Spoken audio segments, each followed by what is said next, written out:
Hello everyone, কেমন আছেন সবাই? নতুন একটি ভিডিওতে আপনাদেরকে জানাই স্বাগতম। আমাদের ফোর্থ ইয়ারের লাস্ট ফিল্ড ওয়ার্ক ছিল এটি। আমরা গিয়েছিলাম বগুড়ায় মশলা গবেষণা কেন্দ্রে। প্রতিদিনের খাবারে অনেক মশলাই তো আমরা ব্যবহার করি, কিন্তু সব মশলার গাছ কি আমরা চিনি? এই ধরুন, এই গাছটি হলো বাসরলতা গাছ।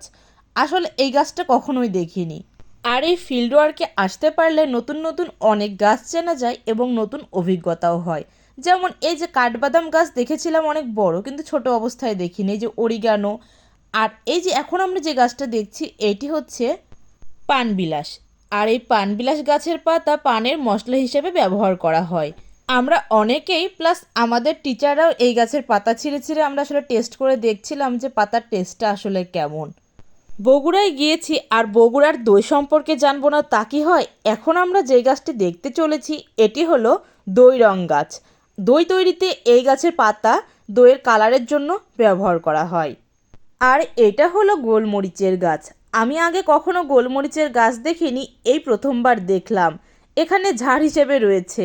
এছাড়া দারুচিনি, তেজপাতা আরও অনেক গাছই দেখেছিলাম, সবগুলো ক্যাপচার করা সম্ভব হয়নি। আর এইটা হলো ভ্যানিলা গাছ।